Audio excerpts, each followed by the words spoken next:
AP ఉద్యోగులు, పెన్షనర్లకు CFMS విత్డ్రాల్‌కి సంబంధించి కీలక అప్డేట్ అయితే వచ్చిందండి.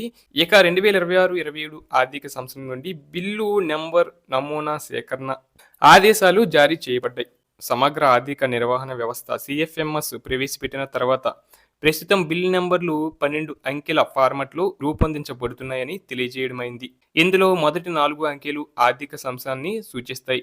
మిగిలినవి హైపర్‌తో వేరు చేయబడి వరుస క్రమంలో రూపొందించబడతాయి. అలాగే బిల్ నంబరింగ్ వ్యవస్థ యొక్క వినియోగాన్ని మెరుగుపరచడానికి మరియు ప్రస్తుత వ్యయ నిర్వహణ అవసరాలకు అనుగుణంగా దానిని మార్చడానికి, ముఖ్యంగా వ్యయ వర్గాన్ని గుర్తించడం మరియు ఆర్థిక సంవత్సరాల మధ్య బిల్లుల బదిలీ సందర్భాలతో సహా కార్యక్రమానుసారంగా గుర్తించగలిగేలా చూడటానికి ప్రస్తుతం ఉన్న బిల్ నంబర్ నమూనాను సవరించాలని నిర్ణయించబడింది. ఇందులో భాగంగా విభజన గుర్తును తొలగించి ఒక వర్గ గుర్తింపు చేర్చడం జరిగింది.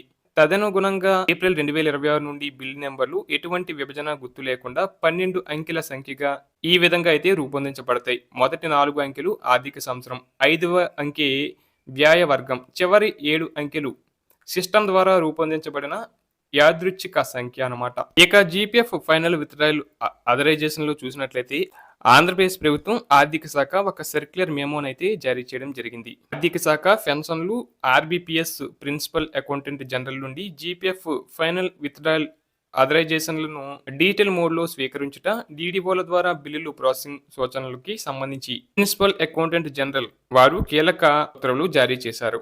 ఇక ప్రిన్సిపల్ అకౌంటెంట్ జనరల్ ఆంధ్రప్రదేశ్ వారు తెలియజేయింది ఏమనగా, రాష్ట్ర ప్రభుత్వం ఆర్బీపీఎస్ మాడ్యూల్ అమలులో భాగంగా జీపీఎఫ్ ఫైనల్ విత్డ్రాయల్ అథరైజేషన్ల జారీ విధానం సవరించబడింది. దీని ప్రకారం ఇకపై జీపీఎఫ్ అథరైజేషన్లు డీటెయిల్ మోడ్లలో జారీ చేయబడతాయి.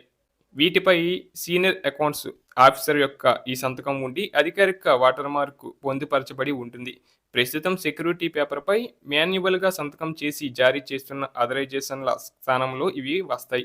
అలాగే ఇంకా ఆర్బీపీఎస్ అమలు అయ్యే వరకు ఈ అథరైజేషన్లు డ్రాయింగ్ అండ్ డిస్పర్సింగ్ అధికారుల ఈమెయిల్ ఐడీలు అందుబాటులో ఉన్న చోట ఈ ఈమెయిల్ ద్వారా తెలియజేయబడతాయని ఏజీ వారు తెలిపారు. ఇతర సందర్భాల్లో వీటిని స్పీడ్ పోస్ట్ ద్వారా పంపుతారు.